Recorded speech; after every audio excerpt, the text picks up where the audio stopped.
Hi everyone, it's Salia from HustleSZN, and today I'm here for another discussion video. So there have been a ton of huge releases this year, especially when it comes to finales or series. So there was Queen of Air and Darkness recently came out, Kingdom of Ash came out. Yes, I have one dust jacket and one of the physical copies. That's what happens when you don't have a permanent address. But anyways, everybody's talking about them, and I was like, well, I have no time or mental energy right now to want to read them, and I don't think I'm gonna finish them anytime soon, but I really want to make a video where I discuss them. I felt like I can't discuss them if I haven't read them, but then I was like, maybe I can. Maybe I can just make a video where I talk about them even though I haven't read them. This is what that video is. I'm basically just gonna discuss maybe like my relationship with shadowhunters and like the whole series in general. First of all, I thought it was interesting because up until now, I have literally never ever bought a single Cassandra Clare book.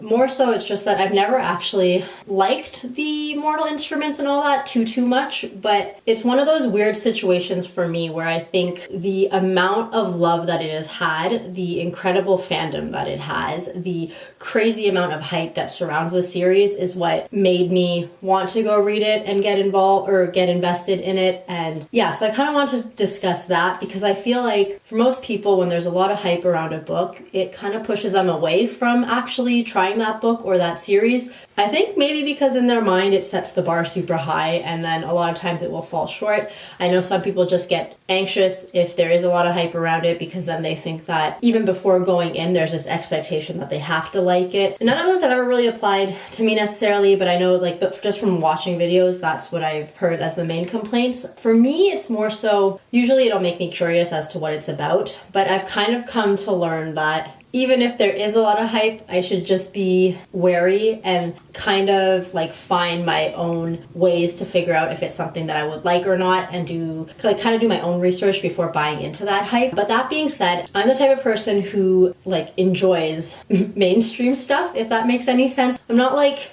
anti-hipster or anything like that. It's just more so that if there's a big phenomenon and like everybody is in on it, I want to be in on it too, because I just find, at least in terms of like fandoms, shows, things like that, like if you like what's popular, then you're gonna have access to more cool stuff, right? Like if you like these obscure things, it's cool that you like this obscure thing, but like there won't be as much fan fiction, there won't be as much fan art, there won't be any of those cool edits that they make on like Pinterest or Tumblr. And all of that type of stuff are things that I enjoy. And so when I like something that a bunch of other people like too, it's just really cool to see all the amazing like fan stuff that comes out of it. So like, I don't know exactly what they're called. Incorrect quotes on Twitter. Like, I think that that's so cool and so creative, and it's so much fun to subscribe to those things and see that other people like the same things as you. So personally, I actually like to like really big things. And so usually if something is super popular, I will try multiple times to try to like it before I'm like, nope, this isn't for me. Like Throne of Glass, I kind of liked right away once I read, but for the Mortal Instruments, when I was younger, I never bothered to read it because I always thought that the covers just looked so tacky. On the first book, like there's just the naked guy looking up over the city like he's Jesus or something. I just really didn't like it. I always thought it was so tacky, and I just like knew deep down that it would not be something that I like, even though it was constantly like up front and center on all of the display tables at chapters. Every single time that I went, I just like knew, like I read the back of it and I was like, I don't know, it just, nothing about it sounded like it would be any different than all the other stuff that I was reading at the time. And honestly, like I was probably correct. Well, actually, now that I've read it, I know that I was fairly correct. I think like once I found BookTube and I saw just how popular they were, because I knew they were popular, but I don't think I realized like how incredibly popular they were. It was kind of the beginning of like, okay, I guess it does have a huge following, but I still wasn't interested in reading it. It was, I don't remember when exactly, but when the first season of Shadowhunters, the TV show, came out on Netflix, I saw the trailer for it and everybody was so hot. I just like knew that I would like it. I knew that I wanted to watch this, but part of me was like, if I'm gonna watch this, then I would rather read the books first so that I can have that experience and don't have the show ruin that for me, because if I watch the show, then I might literally never read the books, or it might ruin a bunch of stuff for the books. Like I looked up the order, the publishing orders or whatever, and I finally started reading them. So I was 2016, so I was like 25 when I started reading The Mortal Instruments. So I read the first book, and I remember like I was reading it, and my first thought was like, thank God I never picked this up, because I just felt like the writing was so bad. Like I've never been the type of person who skims while they're reading. I've been the type of person who always needs to read every single word of a sentence. But for this one, I just found like there'd just be like these massive info dumps or these massive amounts of description that I didn't really care for. And so I would just kind of like skim like huge amounts of pages and then get to the fun stuff, or the parts that I liked. I think people have criticized her dialogue, but I actually liked the dialogue. That was what I would look for while I was reading, because that was kind of the fast-paced part of it. It was the first time where I truly felt like the writing of the book got in the way of me enjoying it. But that being said, because I was reading it so quickly, because I was skimming so much, it didn't bother me at the time. And if I disregarded the fact that I didn't like the writing, I actually kind of enjoyed the story. There were definitely aspects of the story that really had me thinking. Like, for example, all the stuff you find out about Jace and Clary's past at the end of the first book. I thought it was a cool situation that like got you thinking, you know, like what would I do if I were in that position type thing. So I liked the book for that. I did like Cassandra Clare's ability to weave a story and how her plot lines like hit certain emotional points, if that makes sense. Like the emotional impact of it is always there. Despite all of that, I think all of them could have at least had 100 or 200 pages less and still had the same amount of impact. So there was stuff that I really liked about the book, and I definitely liked it enough to want to continue the series. So then I finally read all of The Mortal Instruments. It was okay. I didn't love it, but I was glad that I did it. And then because of the publishing orders, I had also read The Infernal Devices in the same time. And while I was reading those, when I got to The Infernal Devices, I thought that originally it was kind of a similar story, if not almost the exact same story, but like in a different time period. But I definitely liked it way more. I could see how much the writing had improved. I could see like even her characters and stuff. I just really preferred the characters in The Infernal Devices. And so I definitely agreed with a lot of people that The Infernal Devices was much better. But I still kind of felt like at the end of the day, it still didn't give me too much new stuff.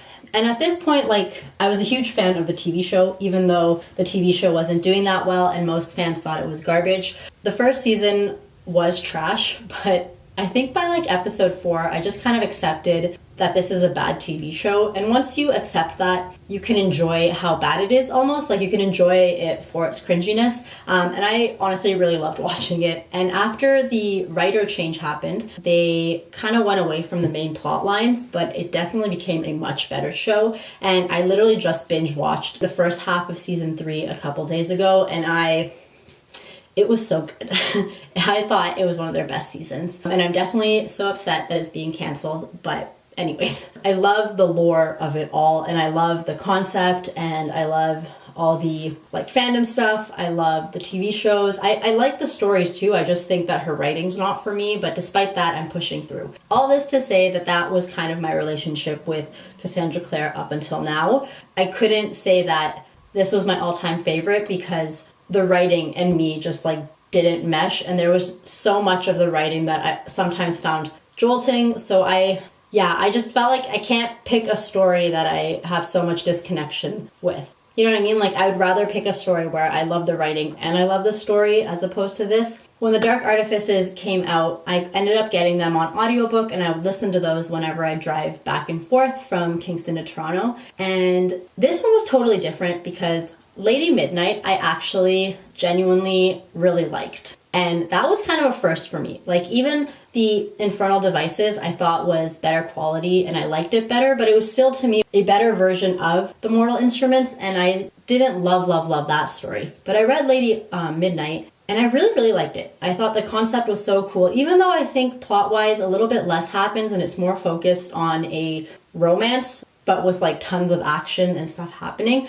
I just really, really liked it, and I was very surprised. And so I thought that maybe this would be my favorite of the series. When Lord of Shadows came out, though, I could not get through that book. So it was weird because Lady Midnight was one of my favorite Cassandra Clare books, and then Lord of Shadows came out, and I just couldn't. I tried so hard to get through it because I'd seen so many people's reaction tweets and just in general their sentiments, and I knew that Lord of Shadows was going to be good. I knew that big stuff was going to happen, but I just I couldn't get through it. I didn't like it nearly as much as I did for Lady Midnight. Even though there were scenes in Lord of Shadows that I really liked, I don't know, maybe it was just way too big and way too long. But anyways, I finally managed to get through that. And then it came to Queen of Air and Darkness. And Queen of Air and Darkness, I don't know, man. I think there's been so much hype around it. So many people have been so excited for this book. It's been the most anticipated book for so many different booktubers.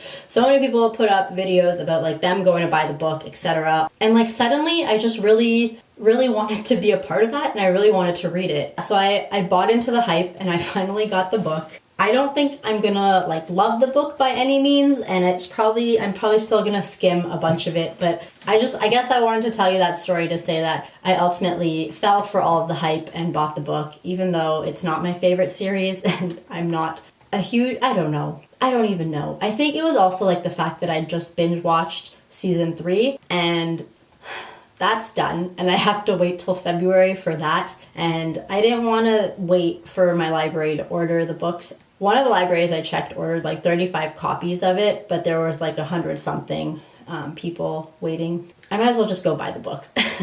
So I would love to know if you have ever bought a book or you feel like the hype has led you to do something. It doesn't even necessarily need to be bookish, but let me know if you've ever done something that you wouldn't normally do because of the hype or because, I don't know, you've seen a bunch of other people do it and suddenly you were I want to be a part of that, or I also need that in my life, even though you don't, but you just want it, Anyways, I don't regret my decision by any means. My first chapter read was a lot of fun and I like it enough. I think I'm gonna try to keep reading this book.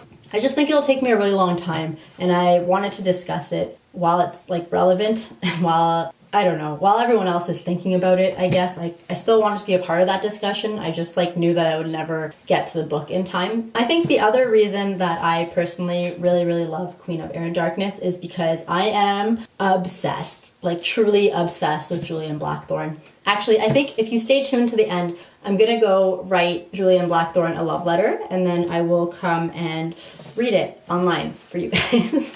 I wish I had the dust jacket for this one because the inside flap of it has this huge painting that if you follow Cassandra Clare on Instagram, you probably would have already seen it, but Julian looks, they did Julian good.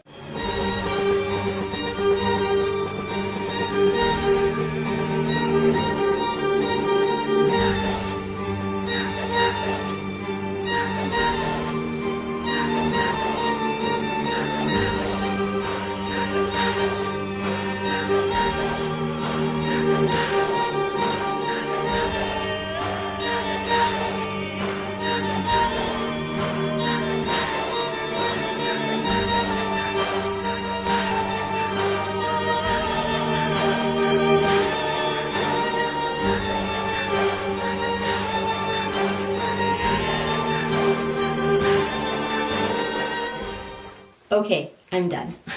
Dear Julian Blackthorn, I've had many loves before you, but none have burned as bright. Darian taught me love, Kaz taught me patience, Elias taught me pain. But it's only with you that it's felt right. The Silent Brothers too have proclaimed I shall find no respite. No Arotsi can make my feelings diminish in the slight. My love sends Magnus Bane's anti-love potion quaking with fright. I'm looking for something that could make a person fall out of love. My elixir would erase everything you've ever felt for the other person. It would be almost as if you've never loved at all. Your artist soul, your caring nature, your torn desire to set an example, but also do whatever it takes, have set my radar alight. And I can't turn back now as much as I might. Alas, I can see your heart beats only for Emma, even without this sight. Please give me a chance, as our time is finite, to prove this passion's a match, one love so tight. Sincerely, Salia. So bye!